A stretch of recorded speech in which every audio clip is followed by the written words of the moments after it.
जय श्री राम दोस्तों।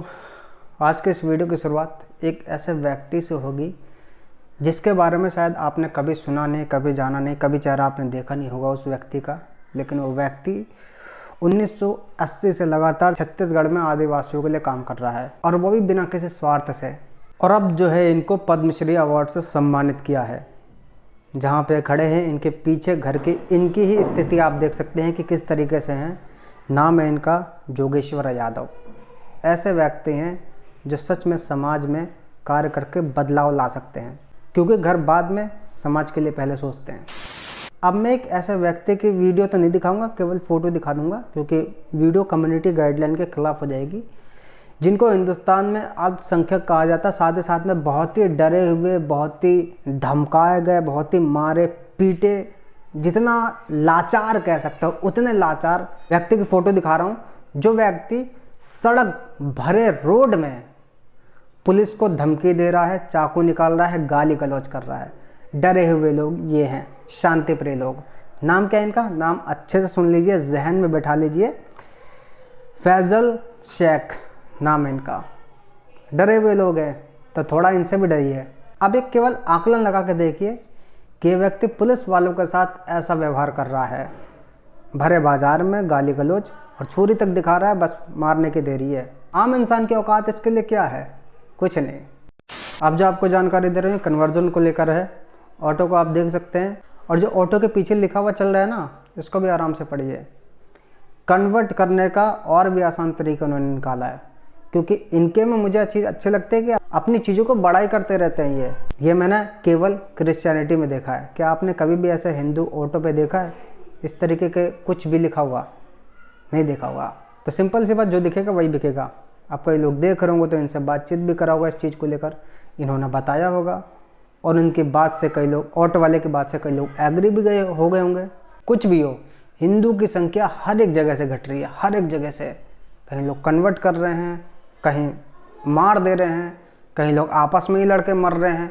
अब जैसे कि इनको देख लीजिए, कई खबर आपने ये वाले देखी नहीं होगी। वंदना द्विवेदी नाम है इनका। हैवान ऋषभ निगम ने सर पे 2 गोली मारी, ख़त्म कर दिया। आपस में लोग मर रहे हैं। गोली क्यों मारी है ये अभी तक जानकारी निकल के सामने नहीं आई है। मामला लखनऊ का है। खैर, ऐसे केस निकल के बहुत कम आते हैं कि हिंदू हिंदू को ही मार रहा है। अभी की जो जानकारी देने वाला हूँ, ऐसे केस और भी ज़्यादा निकलते हैं। मामला है दलित महिला से रिलेटेड, जहाँ पे बताया जा रहा है कि दलित महिला का लगातार कई लोग गैंग रेप किया, और जिन लड़कों, मुस्लिम लड़कों के द्वारा गैंग रेप किया गया था, उनको बलराम पुलिस की तरफ से सरकारी गनर दिए गए थे, और साफ तौर पर डराया धमकाया जा रहा है कि अगर ये जानकारी और कहीं भी पहुँचाई तो गनर से ही तुमको ख़त्म करवा दूंगा। तो महिला का एक वीडियो सामने आया है जिसमें साफ तौर पे इनका ये कहना है कि अगर मुझे कुछ भी होता है तो उसके जिम्मेदार ताजुद्दीन, जमालुद्दीन और महबूब के साथ साथ यूपी पुलिस को भी जिम्मेदार माना जाए।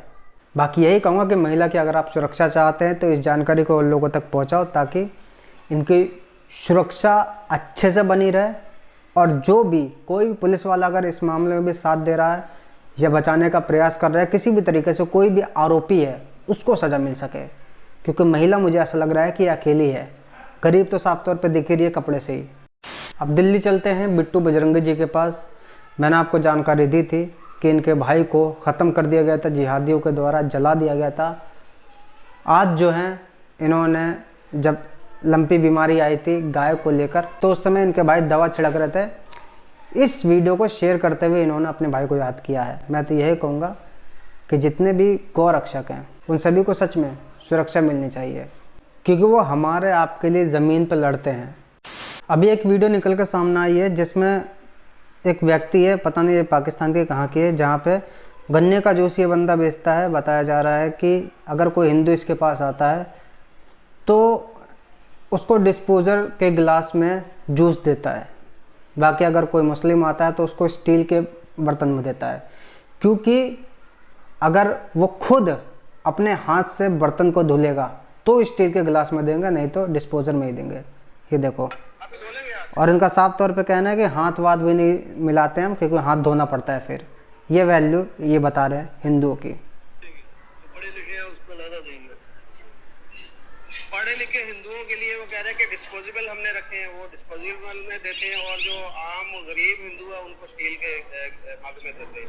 अगर वो खुद धोएगा अपने बर्तन तो उसमें देंगे, अगर नहीं धोएगा, उसने बोला भी हमने नहीं धोना, आप उठा कर दो, हम नहीं देगा। अच्छा, उस बर्तन को आप हाथ भी नहीं लगाते? नहीं, हम नहीं हाथ लगा। अच्छा, ये हिंदू आप इसे हाथ मिला लेंगे? वैसे नहीं, हाथ मिलाएंगे क्या? तो हाथ अगर मिला लेंगे तो आगे भी खाएंगे नहीं, इसके साथ खाएंगे भी नहीं और देंगे। अच्छा, कोई अमीर हिंदू आ जाए जो बड़ी गाड़ी में कोई भी बैठ आए, यहाँ पर बड़े अगर तो वो बता दे तो फिर तो नहीं उसने देंगे, अगर ना बताया उसके माथे पे नहीं लिखा हुआ, अगर उसने नहीं, अगर इनका एमएनए एमपीए आ जाए गिलास है उसको देंगे, उसको कितनी देंगे? उसको भी नहीं। ये है वैल्यू हिंदुओं की, पता नहीं पाकिस्तान की कहाँ की, लेकिन असली वैल्यू ये बता रहे हैं कि क्या है हिंदुओं की। अब ज़्यादा कुछ मैं कहूँगा तो दिक्कत हो जाएगी, कमेंट सेक्शन आपके लिए खाली, आप खुद बताओ कि ऐसे विचार के बारे में आपकी क्या राय है। एक और ज्ञानवापी से रिलेटेड बहुत अच्छी खबर निकल के सामने आई है। परसों नरसों के दिन मैंने आपको बताया था कि पूजा अर्चना की अनुमति मिल चुकी है कोर्ट की तरफ से। कल के दिन मैंने इंस्टा पे वीडियो अपलोड करी थी पूजा अर्चना को लेकर, और भी वीडियो अब निकल के सामने आती जा रही है। श्रद्धालुओं की भी देखिए वीडियो सामने आई है, तो इसको भी देख के मुझे तसल्ली हुई। 31 वर्षों के बाद अब पूजा अर्चना दोबारा से चालू हुई है। खैर ये चीज़ अभी कुछ भी नहीं है, पूजा से कुछ थोड़ी होता है, मंदिर चाहिए, पूरा अधिकार जिसे कहते हैं वो चाहिए अभी। इसी बीच में आपने ये वाली वीडियो भी देखी होगी जहाँ पे ज्ञानवापी मस्जिद की जगह मंदिर का स्टिकर छपाया गया था। लेकिन अब जो है जिनके द्वारा ये स्टिकर छापा गया था, ये वीडियो तो बहुत ज़्यादा वायरल हो रही है, अच्छा लग रहा है, सबको बहुत पसंद आ रहा है, लेकिन इसके पीछे की कहानी अब ये है कि जिसके द्वारा मंदिर में क्या कहते हैं स्टिकर छापे गए थे, अब उस पर प्रेशर बनाया जा रहा है कार्रवाई करने को लेकर। प्रश्न ये खड़ा होता है कि क्यों, जबकि हमारे माननीय योगी आदित्यनाथ जी का भी साफ तौर पे कहना है कि उसको मस्जिद ना कहा जाए। कोर्ट का ही फैसला आ चुका है। रोशन पांडे, राष्ट्रीय हिंदू दल अध्यक्ष वाराणसी से कल जिला अदालत के द्वारा जो ऐतिहासिक फैसला आया, ज्ञानवापी तहखाने में पूजा का अधिकार हिंदुओं को दिया गया। इसी फैसले के मद्देनजर राष्ट्रीय हिंदू दल संगठन के द्वारा मैंने ज्ञानवापी मस्जिद लिखा हुआ जो बोर्ड था, वो मस्जिद की पहाड़ को ढककर मंदिर लिखा हुआ स्टिकर लगा दिया। तो वाराणसी के जिला प्रशासन द्वारा मुझे प्रताड़ित किया जा रहा है, मुझे मुकदमा दर्ज कर जेल भेजने की धमकी दी जा रही है। मुझे आप बताएं, मैंने केवल इतना ही कहा तो कि जब कोर्ट ने आदेश दे दिया और ये मंदिर है, पूजा का अधिकार मिल गया, तो फिर वहाँ मस्जिद लिखा हुआ बोर्ड की क्या आवश्यकता है? दूसरी बात हमारे योगी आदित्यनाथ जी ने खुद कहा है कि ज्ञानवापी को मस्जिद कहना विवादास्पद होगा। तीसरी बात एएसआई की जांच रिपोर्ट आई और ये दुनिया जानती है। उसके बाद कोर्ट ने भी निर्णय दे दिया, फिर वहाँ मस्जिद बोर्ड लिखने की क्या जरूरत है? काशी आने वाले सभी श्रद्धालु उस बोर्ड को देखकर भ्रमित होते थे, उनकी आस्था का भेद पहुंचता था, इसलिए राष्ट्रीय हिंदू दल संगठन के द्वारा उसको खुद स्वयं बोर्ड को मंदिर कर दिया गया। इससे पहले मैंने योगी आदित्यनाथ जी को पत्र भेजकर भी इस बोर्ड को हटाने की मांग किया था। इसके साथ साथ उत्तर प्रदेश पर्यटन निदेशालय को भी पत्र और ज्ञापन के माध्यम से यह मांग की जा रही थी, लगातार मांग की जा रही थी कि आप इस बोर्ड को हटाएं, पर्यटकों के बीच भ्रम उत्पन्न कर रहा है बोर्ड, इसको हटाएं। नहीं हटाने के बाद कल कोर्ट के फैसला के बाद संगठन ने स्वयं इस बोर्ड को वहाँ पे मंदिर करने का कार्य किया है। तो ऐसे में मैंने कौन सा कानूनी अपराध कर दिया जो मुझे प्रताड़ित किया जा रहा है? माननीय मुख्यमंत्री जी, आप संज्ञान में लीजिए, आपसे हमारी मांग है, आप तत्काल संज्ञान में लीजिए इस मामले को। और इस प्रकार से अगर हमारी हिंदू सरकार में हम हिंदुओं का उत्पीड़न होता है तो यह बहुत गलत बात है, ऐसा नहीं हम आपसे उम्मीद रखते हैं। जय श्री राम, हर हर महादेव। अब एक सबसे बड़ी जानकारी, जो लोग कानून की दुआई देते हैं कि कानून कानून जय भीम, उनसे रिलेटेड एक बहुत अच्छी खबर है। जिनको जय भीम वाले बहुत ज़्यादा भाई, बड़ा भाई, छोटा भाई, जो भी मान लीजिए वो मानते हैं, उनसे रिलेटेड खबर ये है कि इनका साफ तौर पे कि डरो मत, डंके की चोट बोलो कि सबसे पहले कुरान, उसके बाद कानून। डंके का चोट बात करोगे? हाँ, कुरान को मानते, मुसलमान है, कुरान को मानते, अब संविधान को ही मानते, आगे पीछे कोई सवाल नहीं है। हाँ, कुरान को मानते, टोपी पहन कर घूमेंगे, दाढ़ी रख कर घूमेंगे, हाँ तकबीर अल्लाह अकबर बोलेंगे, हाँ, किसी का बाप से नहीं डरे, किसी के बाप से नहीं, कुरान या पहले संविधान, पहले कुरान, बस दैट्स इट। बात ज़्यादा बकवासी नहीं करनी है, पहले कुरान। क्या कहेंगे भाई कानून के रखवाले, बताओ ज़रूर, कोई कार्रवाई इन पे होनी चाहिए या नहीं? क्योंकि इनका क्लियर फंडा है कि भाई डरना वरना नहीं है, जो बात है डंके की चोट पे बोला, लट्ठा गाड़ के बोले। अब चलिए सीधा असम चलते हैं। असम से रिलेटेड बहुत अच्छी खबर आ रही है हेमंत बिस्व शर्मा जी को लेकर, जो 30-40 साल से बांग्लादेशी घुसपैठी हमारे हिंदुस्तान में रह रहे थे, असम में रह रहे थे। साफ तौर पर उनके घरों पर बुलडोज़र चलाया गया है, क्योंकि उनके पास जब से वो रह रहे 30-40 साल से उन पे किसी भी तरीके से कोई भी दस्तावेज है ही नहीं, किसी भी तरीके से। अब मेरे हिसाब से तो ये चीज़ अच्छी हुई, लेकिन कई लोग के चुभेगी, क्योंकि उनके जो वोट बैंक है और ख़त्म हो गए हैं। अब क्या करें, लेकिन कड़वी बात ये भी है कि कई लोग कहते हैं रोजगार रोजगार रोजगार, नौकरी, ये वो फलना। तो भाई जब ऐसे लोग आपसे नौकरी छीन करके काम कर रहे हैं, तो इनसे छीन कर ही तो आपको नौकरी देंगे ना। जहाँ पे आप कहते हो घर नहीं, तो इनसे छीन कर ही तो आपको घर देंगे। जो बाहर के लोग उनको तो बाहर करना ज़रूरी है ना। अब ऐसी दिक्कत या रोजगार की दिक्कत चीन में ना हो, इसीलिए वो पहले से इन सबसे लड़ रहा है। अभी एक और खबर निकल के सामने आई, जहाँ पे बताया जा रहा है कि नमाज पर लगेगी रोक, इस्लाम को अपने मुताबिक ढालेगा चीन। मुस्लिम समुदाय को बच्चा पैदा करने के लिए सरकार से लेनी पड़ेगी परमिशन। लोग कहते हैं ना 10 करो 20 करो कोई दिक्कत नहीं, यहाँ परमिशन लेनी पड़ेगी। अब कमेंट सेक्शन खाली है भाई, जिसके नीचे आग लग रही है, क्या कहोगे उसके बारे में? Shit. अभी तक आपने ऐसा सुना होगा कि हज के लिए मुसलमानों को सब्सिडी देती थी कांग्रेस। खुलासा तो भाई अब हुआ है, केवल सब्सिडी ही नहीं, वहाँ का रहने का पैसा यानी होटल का, खाने का पैसा, सब कुछ दिया जाता था भाई। 2200 रियाल दिया जाता था। कहाँ से दिया जाता था? क्या कांग्रेस अपनी जेब से देती थी, कि अपनी तनख्वाह से देती थी, कि घर पे कोई सी मशीन लगाई थी वहाँ से छप छप के निकालते थे? भैया था तो हमारी पैसा।